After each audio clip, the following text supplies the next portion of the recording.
Welcome everyone to the Full Pelt Music Podcast. Today we're going to be joined by Beans on Toast. Before then, just the usual reminders from us. Please do follow us on our social media accounts. We are on Facebook at Full Pelt and on Instagram and Twitter at Full Pelt Music. And if you're watching the video edition of the podcast, please do hit that subscribe button to keep up to date with all the latest from Full Pelt Music. Thank you, Beans on Toast, for joining us on the Full Pelt Music Podcast. How are you? Very well. Yeah, thanks for having me. Absolute pleasure. Yeah, I've been looking forward to this one very, very much. Coming up to a traditionally busy time of the year for yourself, because every year on your birthday, the 1st of December, you release a new album. This year, that album is called Survival of the Friendliest. Traditionally, yeah, you're well known for writing about current affairs, you know, what's happening in the world at present. And despite it being relatively depressing out in the world at the minute, your new record is actually got quite a positive slant to it. So what can you tell us about the inspiration and meaning behind Survival of the Friendliest?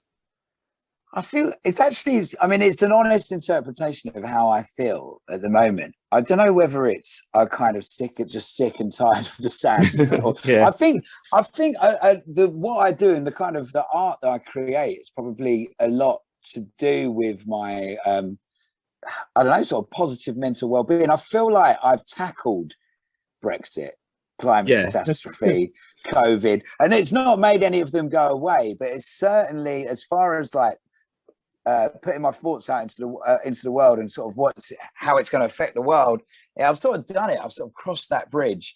And certainly with this, when I sat down to write this record, which was, you know, the beginning of the year. So when it was all lockdown, everything was pretty bad. You know, and I was just like, the world there's so many opinions and so much negativity. And it was like, just the idea of picking up my guitar and just sort of moaning about anything just wasn't really the vibe. And I was just like, you know, it's not what I need to talk about. There's no point putting that out into the world. So I just sort of started concentrating on positive things. I'd been like, through lockdown, I'd been searching for kind of ideas. I sort of stopped social media for a bit, and I read a book by a guy called Rutger Bregman called Human Kindness, and that's where I got the title of the album. And sorry, it's not called Human Kindness, it's called Humankind. And I got the title of the album in that book, and that's just all about, like, on a wider scale, how humans are really amazing. You know, we just focus on the bad things a lot, but there's still a lot to celebrate. And I just sort of tapped into that feeling, and that was the album. And then when doors opened and gigs started happening again, as I stepped on stage for the first time, you know, I had all these songs that I'd written about COVID and all this, and I was just like, no one wants to hear it. I didn't want to stand up on stage at my first gig back and start singing about lockdown. So I was like, no one wanted to hear it. And I found myself then searching through my back catalogue for my most uplifting songs, and I had all these new ones written, and it was like, this is definitely what I want to be doing. You know, this is what I want to be putting out there at the moment. So that kind of sort of cemented my feelings that I'd come up with alone. You know, when I took it out to the general public, it was like, this is definitely what I want to be doing at the moment. And I don't want to come across as naive about, you know, the struggles that we face as you know, humanity. But if anything, it's like, in order to tackle them, we need to be in a good place spiritually and mentally. And that should be, you know, step number one. You know, like, what are we fighting for? What do we believe in? You know, let's get our heads and our hearts strong. Seems like a good first step to tackling the problems that we have. Definitely. I mean, negativity breeds more negativity. So, you know, if you're going to fight that negativity, you need positivity. All right. And that's the record. Yeah. So on the records, you've collaborated with Blaine and Jack from Mystery Jets. You tend to have collaborated over your last few albums with, you know, various different artists. Is that on purpose to help that creative process? And how was it working with Jack and Blaine? Yeah, I think the more and more over the last few records, I've been giving kind of more control away. I've throughout my career, I think I've always worked with a different producer every record that I've made, and I have a tendency. I've basically been writing writing the same song for 15 years, you know. So by working with other people to dress the song in different clothes is, you know, all is a productive thing. And more I've found that I just give away it just as much control as possible now. After the song is written, it's why it seems to work with musicians that can produce rather than sort of like set in stone producers. By going to a musician that's used to having full control and me being like, here's a song, what would you do with it if it was your song, is a kind of what I'm doing, and letting them just giving them the keys to the car and just letting them roll with it. And that really started on the Inevitable Trainwreck a few years ago, where I did with Kitty and Daisy from Kitty, Daisy and Lewis. No, fucking, I got that wrong again. I did it with Lewis and Kitty from Kitty, Daisy and Lewis. It's quite a mouthful. And for that one, I turned up with the songs, and then I just sat in the corner of the studio and let them watch these amazing musicians recreate the whole music to my songs. It was perfect. And then the next record I did during COVID times with Frank Turner, and that one I just did all the songs to a click track around his house one day, and then I just left and came back 3 months later, and the album was done. So there was an element of that. I mean, this time because the record that I did with Frank was all done via email, and it was like there was lots of musicians on it, but some of them I've still never met. I didn't want that. This record, I wanted to be really human.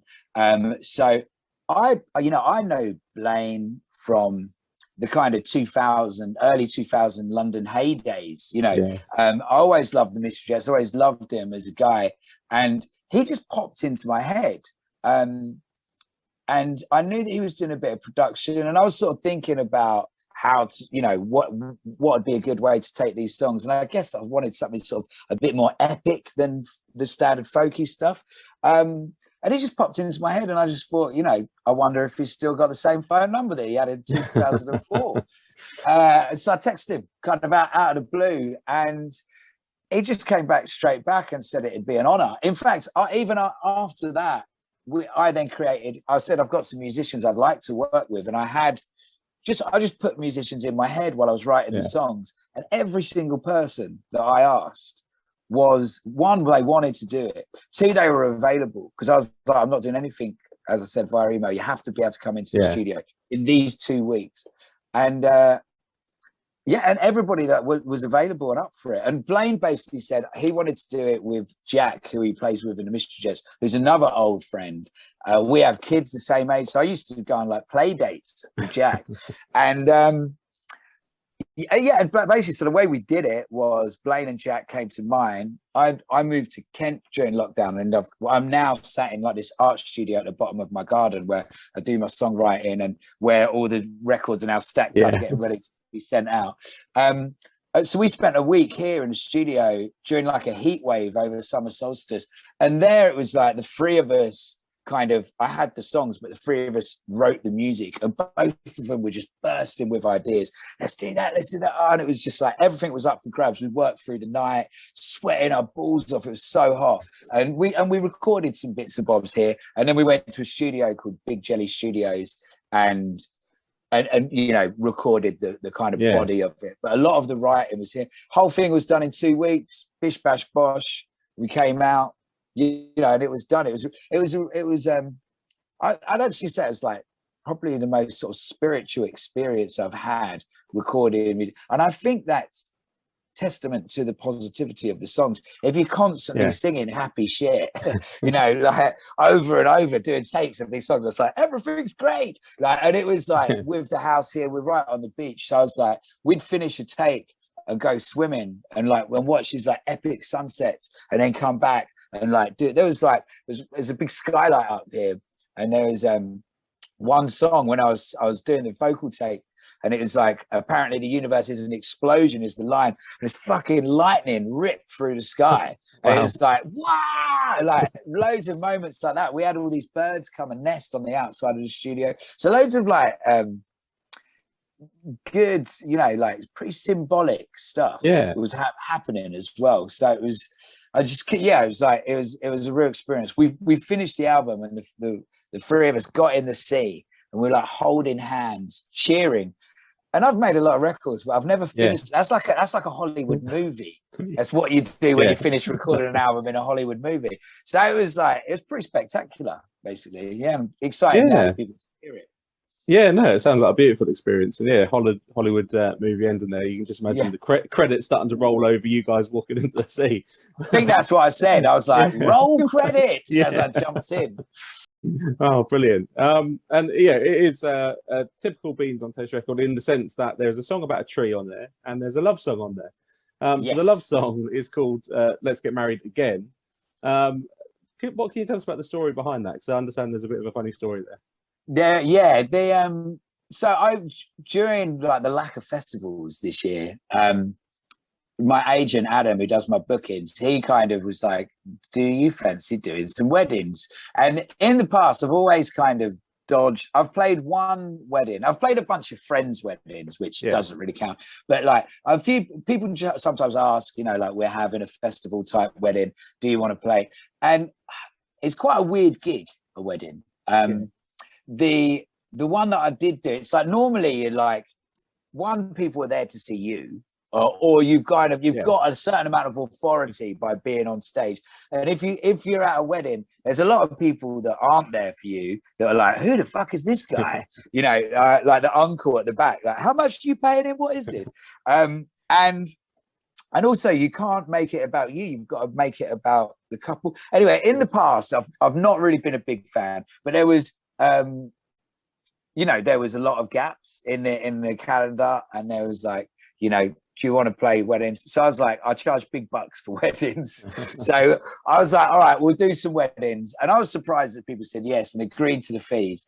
And then I was like, well, what I'll do as part of the wedding package is I'll write a song about the bride and groom. And I sat down to write. I think initially what I was going to do is sit down and write a song where it was just interchangeable names of the bride and groom that I could roll out. And then I realized I was just being a bit of an asshole and that people should have their own songs. And that night I just ended up, I couldn't really picture a stranger's wedding. So I just ended up writing about me and Lizzie again, and writing about, us getting married again, and the reasons that I still love her, and how I believe in marriage as a whole. And I wrote a song called Let's Get Married Again. And then with wanting to always stay true to my songs, I was just like, we've got to get married again now, I didn't really propose, but I sort of suggested it.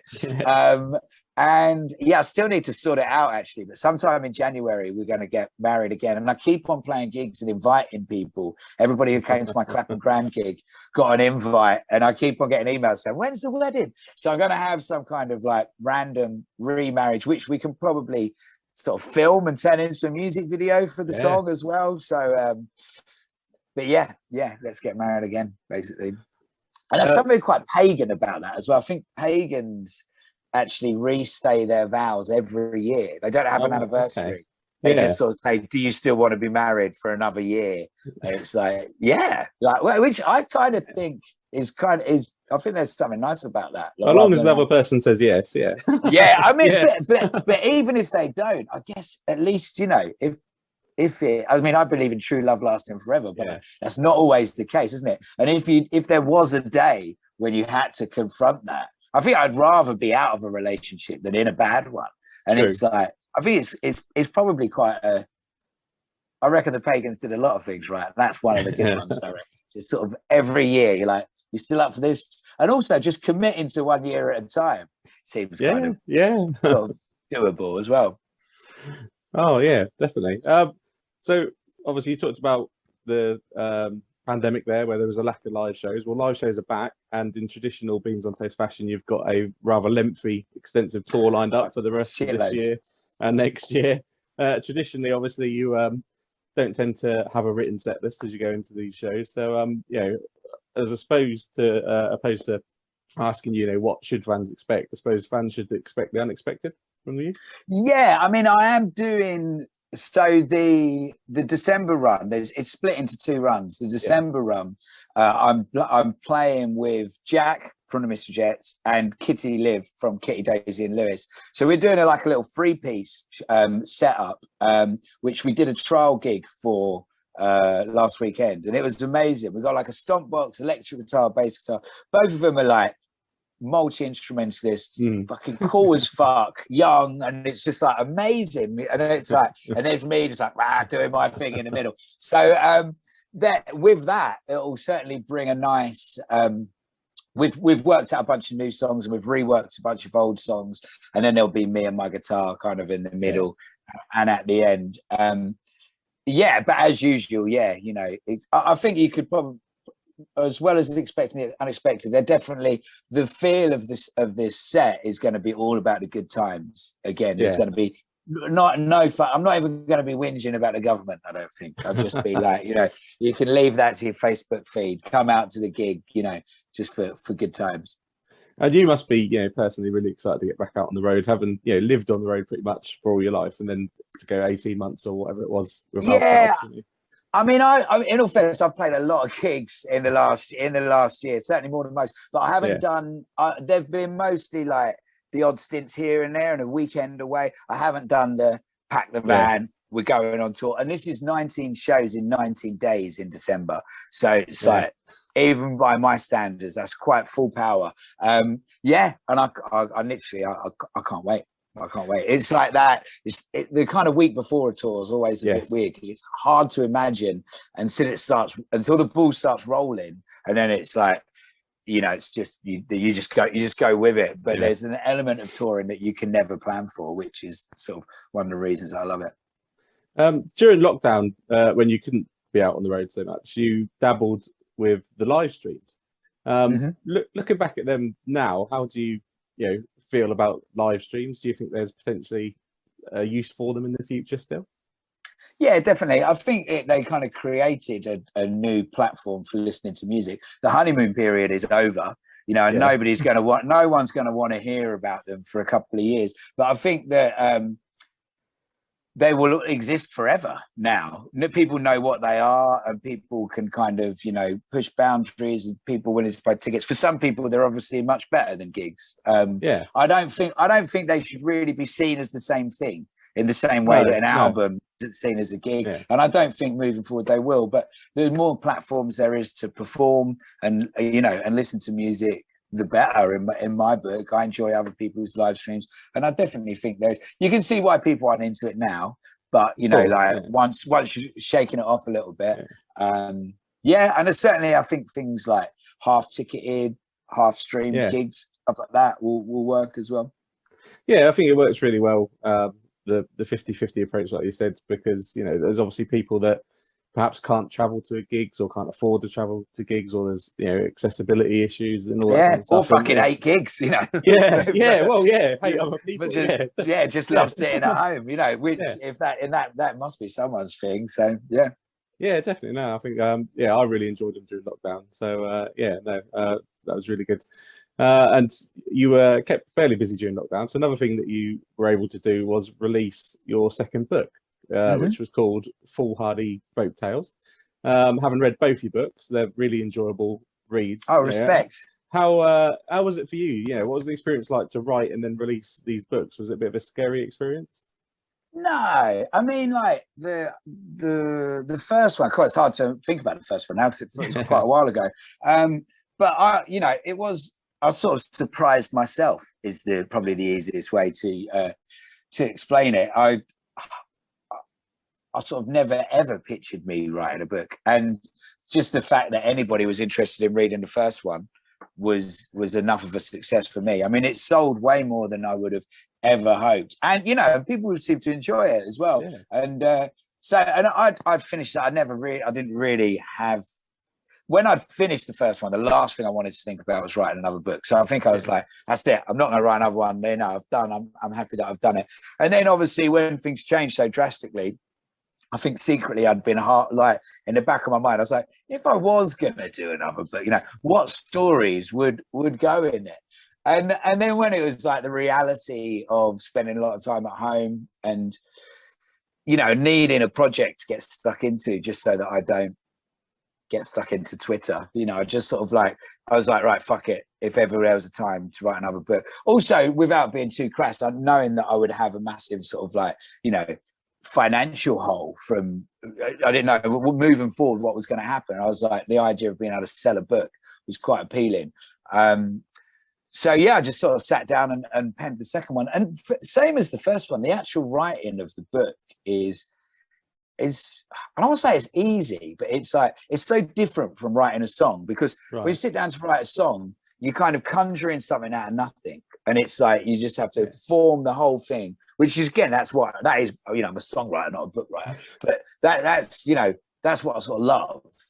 But then with the, writing the book is, I know exactly what I want to say, because one, the stories happened to me, and two, I've been fucking talking about them non-stop ever since. So they're kind of already written in stone. It's just a case of actually getting in front of the computer and sitting down and writing them up. It feels a little bit like homework almost.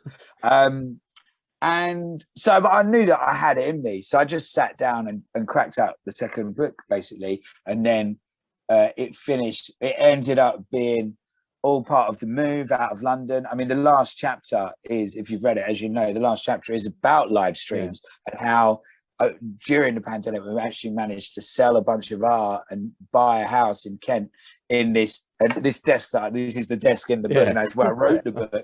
I wrote the end of the book, and I sort of promised myself if I got this, you know, this house, then I would write the book. So it was a sort of it felt right, you know. And as soon as I'd had someone spell check it and, you know, hammer it out on that side, just put it out straight away. And yeah, man, it's, you know, it's done well. It's a good thing to have on the road as well, a book. I hate traveling with t-shirts. If I don't mind on tour taking loads of stuff to have at a big merch stand. If I'm going out to a gig by myself and I'm going to be pissed selling my stuff at the end of the night, trying to find an extra large t-shirt in a messy bag is a nightmare. Whereas it's like, do you want a book? It's a tenner. You can fit it in your pocket. Bang, bang, bang. So I like, and they're not like, vinyl can break easily. Yeah, there's a lot of reasons why I like selling books, but also I'm a fan of reading as well, I guess is the other truth. Yeah, and I encourage listeners to check them out. They can order them from your website, beansontoastmusic.com, and obviously pick them up at a show. Something else that they can pick up at a show that you just alluded to, because during your live streams you become a very good salesman, like you said, is your artwork. So here's one I purchased earlier. Beans on Toast original that I've taken off my wall. So obviously you don't sell them on your website. So if fans want a lovely Beans on Toast piece of artwork, they need to head to a gig as well. So I assume they will be on show on sale at your upcoming shows. They definitely will. Yeah, in trying to get ahead of the curve a little bit, I wrote up a couple of nights ago, actually, all with lyrics from the new album. And they'll be on sale at gigs. And yeah, you know, I love them little things. Just for people that might not be aware, what was the story behind the album? Well, I mean, it is the last chapter of the book, so it's a long old story. But you know, to kind of put it in a nutshell, you know, it's a 70p stretched canvas, you know, like white canvas, that I was on tour in the States, selling white t-shirts. I couldn't afford to take any merch, so I was buying white t-shirts from some like horrific Target or Walmart or whatever, and just writing on them and selling them, and everyone was buying them.